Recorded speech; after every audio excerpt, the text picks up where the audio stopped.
Hello, and thank you for joining me for this training video. Today we'll be covering how to manually add locations, persons, and assets to the system. Some of the advanced functions we'll be discussing will be limited to customers with standard or higher packages and administrators. We'll start off with the most critical field, location. A location is any place where an asset needs to be visible. They can represent physical locations as well as steps in a process. There are an unlimited number of locations, and assets can be moved or checked out between these. This data grid will display all of the existing locations. If it's the first time you've seen this list, it'll have only one location, checked out. We'll be starting off by pressing the Add New button just to the left of the search field. For locations, only the location ID is required. However, a lot more data can be stored. Based on the location type, addresses and/or vehicle information can be input as well. Once all the information has been entered, press Save and Close to complete. Next, we'll add a person file. A person is similar to a user, except they do not have the ability to log into the system and will be listed as a potential custodian of assets. Assets can be moved or checked out to persons, and there are an unlimited number of persons available. We'll again click on the Files drop-down in the navigation menu. This time we'll be going to Person. This data grid will display all of the existing persons and users. Press the Add New button to the left of the search bar. Persons will only have one required field, the person ID. This will be their primary identifier and what is turned into the person's barcode. If you'd like to use an existing barcode, like one on a name badge, simply input the contents of that barcode into this field.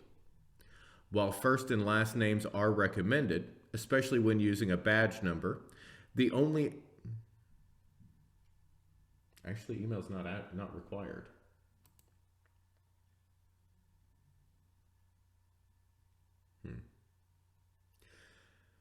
While first and last names are recommended, especially when using a badge number, the primary additional field for the person is the email address. This lets barcodes send reminders to their email address for overdue items or assets requiring checkout or maintenance transactions. Once everything has been filled in, press the Save and Close button. Finally, we'll move on to the assets. We specifically chose this order because assets will always require a location and will often require a person as well. With assets, there are two options for adding the data manually.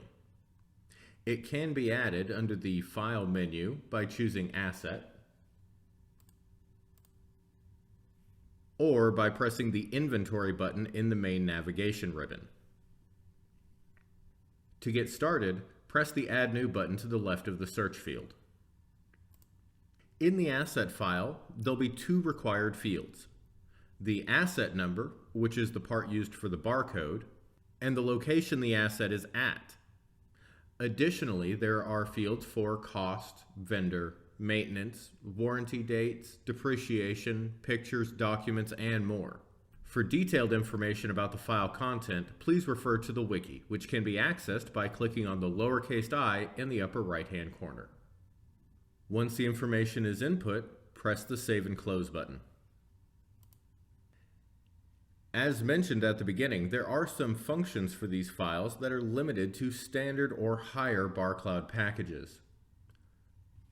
For those customers, there will also be buttons near the wiki for Edit Fields and Edit Forms. The Edit Fields button allows for additional configurations, like renaming the fields, adding up to 150 new fields per file type, selecting which fields will be in which transactions, and changing which security groups can see, add, or edit the fields. Press the Save Field button when done. The Edit Form button also allows the section headers to be seen and accessed by specific security groups. Simply press the X in the corner to close when done. Thank you again for joining me for this video. Be sure to check out the rest of our training videos for any other questions.